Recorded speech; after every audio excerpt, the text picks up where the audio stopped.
नमस्कार दोस्तों, स्वागत है आपका हमारे चैनल एसपी हिंदी कहानी में।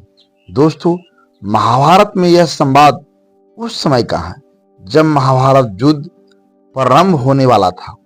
मामा शकुनि के कहने पर दुर्योधन अपने सभी बड़ों से विजय श्री का आशीर्वाद पाने के लिए उनके पास जा रहा था।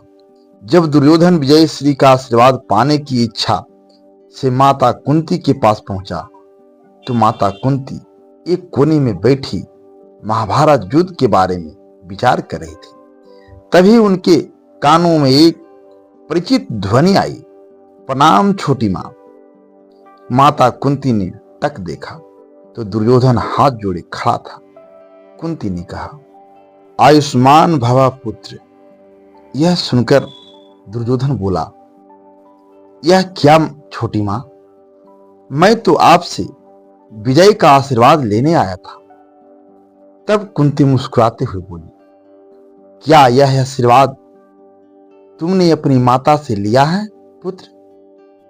दुर्योधन ने कहा, नहीं छोटी मां, वह आपके आशीर्वाद देने से पहले मुझे यह आशीर्वाद कभी नहीं देगी। कुंती बोली, तो क्या तुमने पितामह से यह आशीर्वाद ले लिया है पुत्र?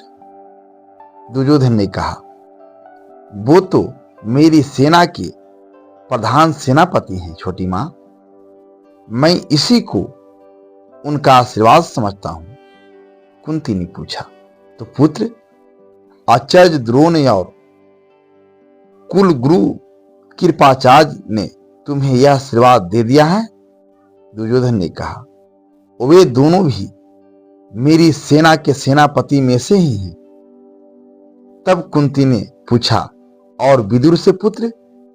इस पर दुर्योधन ने कहा, वो मुझे यह आशीर्वाद कभी नहीं देंगे छोटी मां, क्योंकि वह मेरी विजय चाहते ही नहीं है। महामंत्री विदुर मेरे हितैषी नहीं है छोटी मां।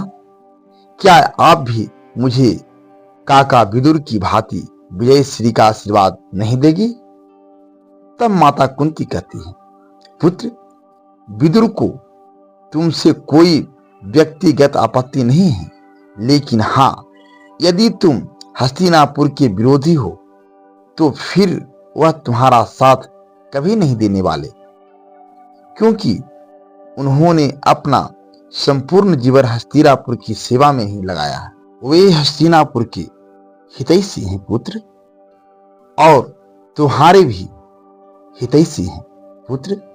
बड़े यदि किसी भूल पर टिके तो उनकी ओर से मन मैला नहीं करना चाहिए। यह सब सुनकर दुर्योधन खामोश हो जाता है। तब कुंती दुर्योधन से उसकी खामोशी का कारण पूछते हुए कहती हैं, तो क्या मैं यह समझू पुत्र कि तुम हस्तिनापुर के विरोधी हो? तब दुर्योधन कहता है, हस्तिनापुर तो हमारे राज की राजधानी है छोटी मां, तो मैं भला उसका विरोधी कैसे हो सकता हूं? तब कुंती कहती है, हस्तिनापुर केवल राजधानी नहीं है, बस यह नगरी तुम्हारे ज्येष्ठ भ्राता है पुत्र। उसे केवल राजधानी समझने की भूल न करो। इस नगर के द्वार पर माथा टेककर विजय श्री के आशीर्वाद की भीख मांगो। लेकिन हे पुत्र, तुम्हारी छोटी मां के पास तुम्हारे लिए यह आशीर्वाद नहीं है। तब दुर्योधन कहता है, तो इसका तात्पर्य मैं यह निकालूं छोटी मां की आप मेरी विजय नहीं चाहती? कुंती कहती है, पराजय चाहे जिसकी भी हो पुत्र, मुझे तो रोना ही है। मैं तुमसे प्रसन्न नहीं हूं, किंतु मैं तुम्हारा सभ्य तो नहीं देखना चाहिए, इसलिए लंबी आयु का आशीर्वाद दिया था। ऐसा माता कुंती इसलिए कहती है क्योंकि दुर्योधन ने कभी भी पांडवों का हित नहीं चाहा, बल्कि उनकी कुल वधु तक का अपमान किया था। कुंती आगे कहती है, यदि तुमने यह युद्ध करने की ठान ही ली है तो जाओ पुत्र, तुम्हारी छोटी मां का आशीर्वाद तुम्हारे साथ है। लेकिन दुर्योधन, एक बात याद रखना, मैं इस बात की गवाही नहीं दे सकती कि मेरे इस आशीर्वाद का कवच तुम्हें अर्जुन के बाणों और भीम की गदा से बचा पाएगा या नहीं। यह कुंती ऐसा इसलिए कहती है क्योंकि एक मां भले ही अपने पुत्रों को उनकी गलती पर माफ कर दे, लेकिन एक पति अपने पत्नी का अपमान करने वाले को कभी नहीं छोड़ेगा। यानी भीम और अर्जुन युद्ध भूमि में दुर्योधन के साथ क्यों करेंगे, इसका दुर्योधन को अंदाजा भी नहीं था। मित्रों, यह छोटा सा प्रसंग हमें बहुत बड़ी सीख देता है। दुर्योधन महाभारत का सबसे बड़ा अभिमानी व्यक्ति था, फिर भी वह माता कुंती से आशीर्वाद लेने क्यों आया? क्योंकि मामा शकुनी ने उसे सबके पास आशीर्वाद के बहाने उनका मन टटोलने के लिए भेजा था कि जाओ देखो कौन तुम्हारे साथ है और कौन नहीं है। लेकिन यह प्रसंग एक बात तो सिद्ध करता है कि बड़ों के आशीर्वाद में बहुत ताकत होती है। पांडवों को सभी ने विजय श्री का आशीर्वाद दिया था, लेकिन दुर्योधन को माता कुंती के अलावा किसी ने भी विजय श्री का आशीर्वाद नहीं दिया था।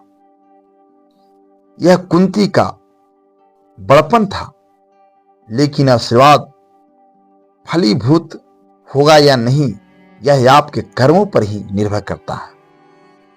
पांडव हमेशा से धर्म के पथ पर थे, इसलिए वे विजयी रहे, और दुर्योधन आरंभ से ही अधर्मी था, इसलिए उसे माता कुंती का आशीर्वाद भी नहीं बचा पाया। यहां शकुनी की कुटिलता भी दिखती है।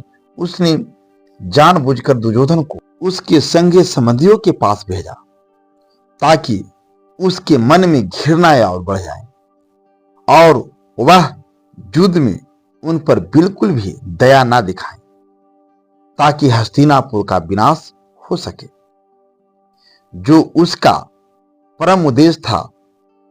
तो दोस्तों, यह था माता कुंती और दुर्योधन के बीच संवाद।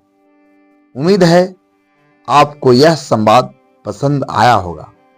वीडियो पसंद आई हो तो वीडियो को लाइक करें, वीडियो को अपने दोस्तों और रिश्तेदार में शेयर करें और चैनल को सब्सक्राइब करना न भूलें। धन्यवाद।